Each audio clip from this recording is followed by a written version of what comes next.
And we're going to talk about secrets of building culture at the world's top organizations. And we have here Karin Volo, originally Italian name, Volo. Volo, why we don't pronounce Karin Volo, Chief Joy Bringer, an expert in engagement, career, personal, organizational development with over 15 years experience working with international Fortune 500 companies on 2 continents, and you have gained insights on business building, cultural transformation, and high performance, and a best-selling author. How's that for a sales speech? I mean, we've got it all in.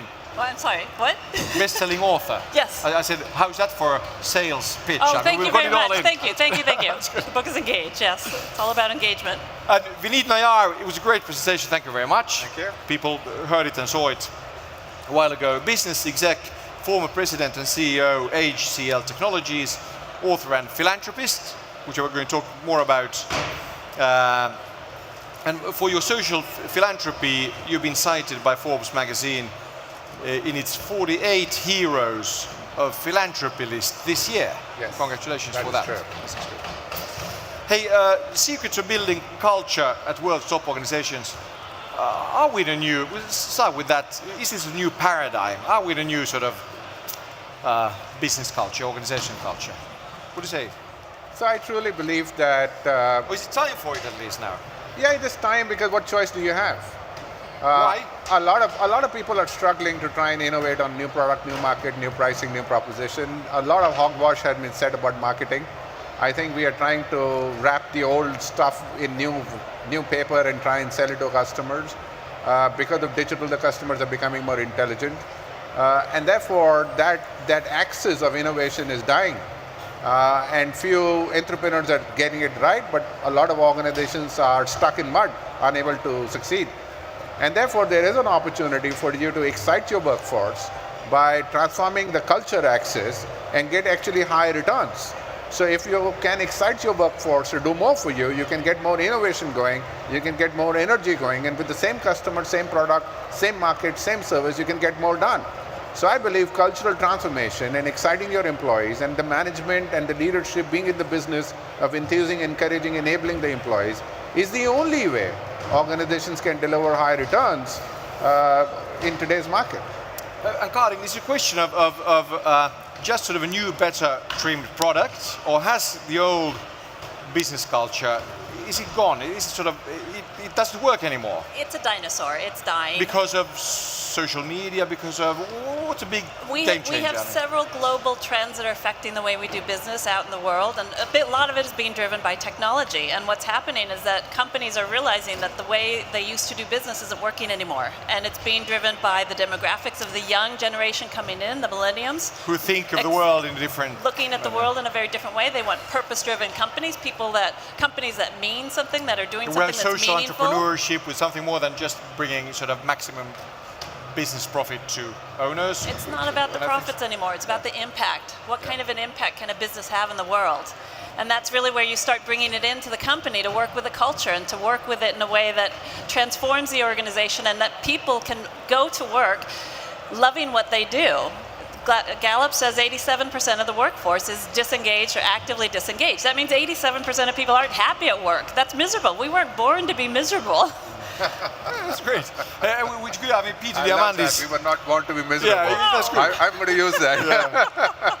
Yeah, so it's not this sort of Buddhist thing of life is a suffering. I mean, we suppose it was. That's another story. Sorry, no offense. Hey, the thing is, Peter Diamandis yesterday actually talking about. I mean, we showed the same way that we are actually heading towards a better world, a better future, better humankind all the time.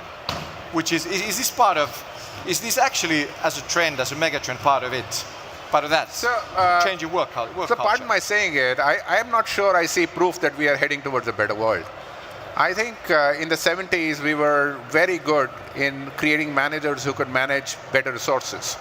But the leadership challenge today is not about managing people, but about igniting them, about inspiring them, about getting more done from them.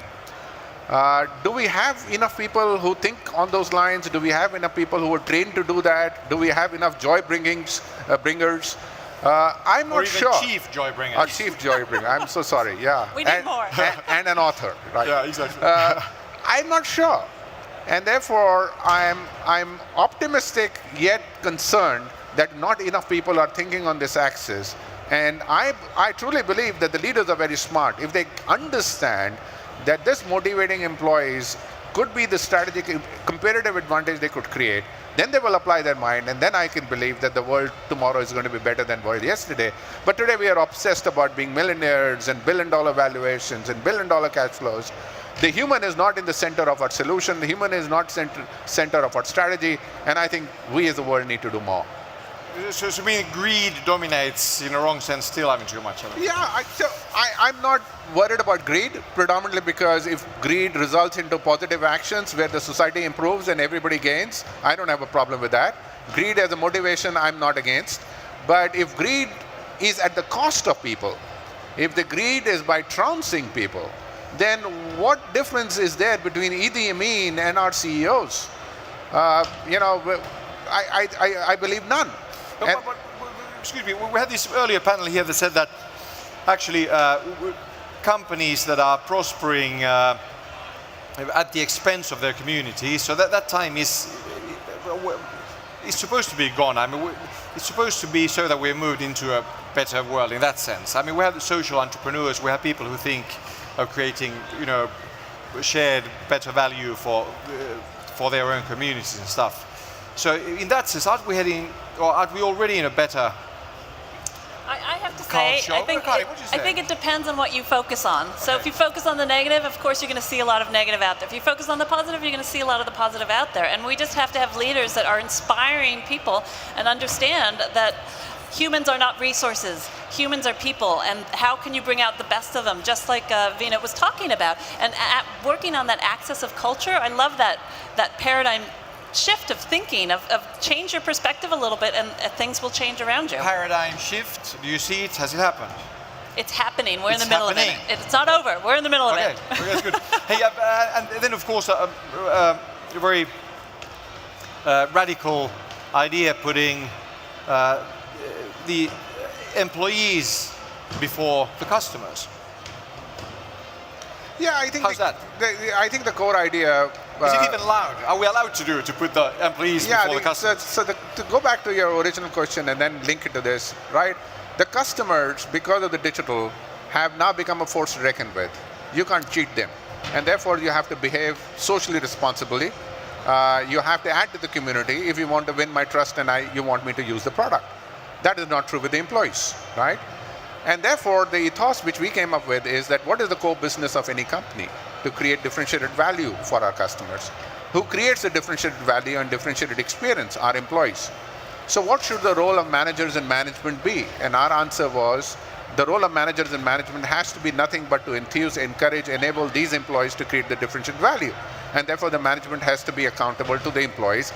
That's how employee first, customer second was born. So if you motivate your employees and take care of your employees, they will take care of unique customer experiences, and you as a company will grow faster.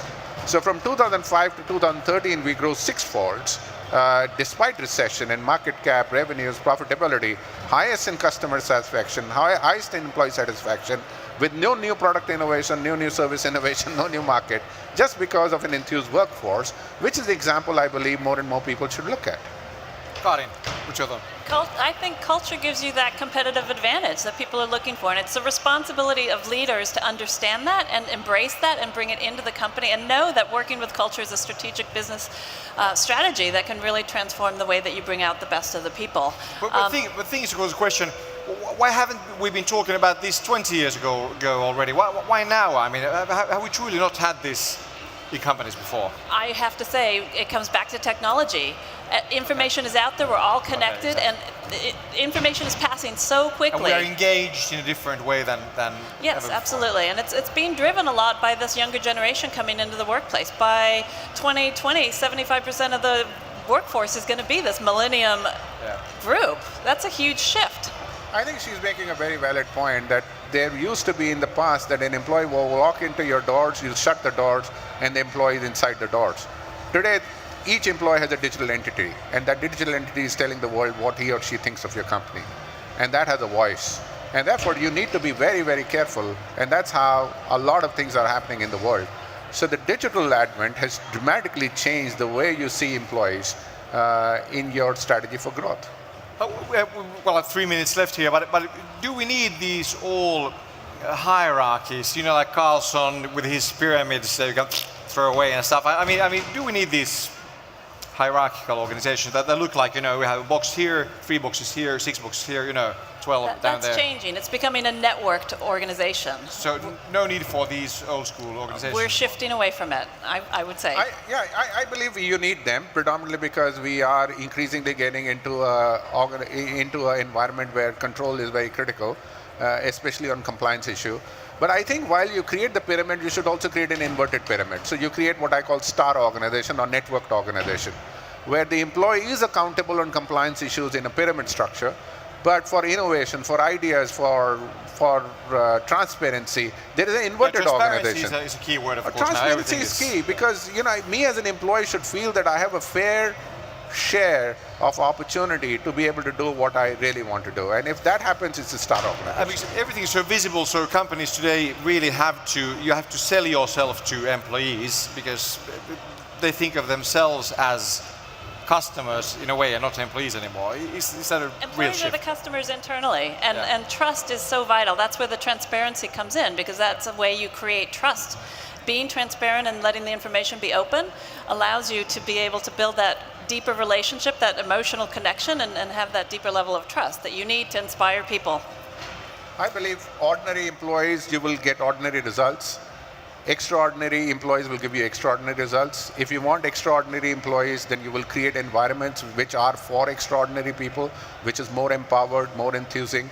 And if you don't do that, then you will be an ordinary company with ordinary results. We heard in the panel here before, we heard that nowadays you sell, of course, to employees, you have visions like you talk about love and passion and you know, the dream. I mean, we didn't hear that in the 70s, a normal standard, you know, corporation or anything, with the working slaves, you know, What's grinding out the daily. Science is now proving and making trust tangible, culture tangible, passion all of these big words are becoming tangible and measurable, and that's when you can bring it into the business and actually see how you can work with it. I know what they say nowadays, that it's this world, global, digitalized world of today, they say that it's difficult to make millionaires, but it's easy to make billionaires.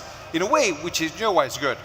Because billionaires, they tend to create other values than business values when they are rich enough. So you might have, you know, perhaps it's better to have billionaires than millionaires. Hey, thank you very much for sharing your wise thoughts. Karin Volo and Vineet Nayar, thank you very much. Thanks. Thank you very much. Thank you. It was a pleasure. Thank you. Thank you.